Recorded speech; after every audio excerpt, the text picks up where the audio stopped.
কোনটা আমাদের চাই আর কোনটা আমাদের প্রয়োজন, এই পার্থক্যটুকু বুঝলেই জীবনটা কিন্তু খুব সুন্দর হয়ে যায়।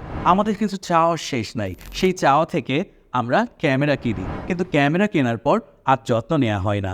আজকে আমি আরাফাত সুমন আপনাদের সাথে 4টা টিপস শেয়ার করব ক্যামেরার যত্নের, এবং 4 নম্বর টিপসটা অবশ্যই যারা সামর্থ্যবান তাদের গ্রহণ করা উচিত। প্রথম যে টিপস, ইউজ ইউর ক্যামেরা। আপনি আলমারিতে না রেখে যদি আপনার ক্যামেরা ব্যবহার করেন, অবশ্যই ক্যামেরা ভালো থাকবে, উষ্ণতায় থাকবে। দ্বিতীয় যে টিপস, ক্লিনিং ডাস্ট। ধুলাবালি ক্যামেরার জন্য অত্যন্ত ক্ষতিকারক। এ কারণে যখনই আপনি ক্যামেরা কিনবেন অবশ্যই চেষ্টা করবেন অ্যাক্সেসরিজ কেনার জন্য মাঝে মাঝে বের করে একটু ক্লিনিং করার জন্য। তৃতীয় যে টিপস, এটা আপনি পাবেন প্রকৃতি থেকে। মাঝে মাঝে ক্যামেরার ব্যাগটা খুলে ক্যামেরা যে অবস্থানে আছে সেভাবেই রোদে রাখুন। রোদে রাখার কারণে এই ক্যামেরাতে যদি কোনো ফাঙ্গাস ধরা পড়ে অবশ্যই ভালো থাকবে। নাও 4 টিপস, আপনারা যারা অনেক এক্সারসাইজ কিনেছেন, ফটোগ্রাফি ভালোবাসেন, তাদের অবশ্যই উচিত একটা ক্যামেরা ক্যাবিনেট কেনা।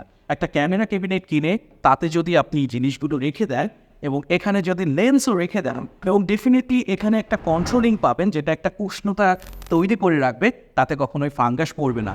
যারা চেয়েছিলেন একটা ক্যামেরা কিনতে, যারা চেয়েছিলেন ফটোগ্রাফার হতে, তাদের বলবো অবশ্যই যত্ন নিন। যত্ন ছাড়া কিন্তু কোনো কিছুই ভালো থাকে না। সো আগামীতে হোপফুলি আপনাদের সবার ক্যামেরা অত্যন্ত যত্নে থাকবে। Thank you.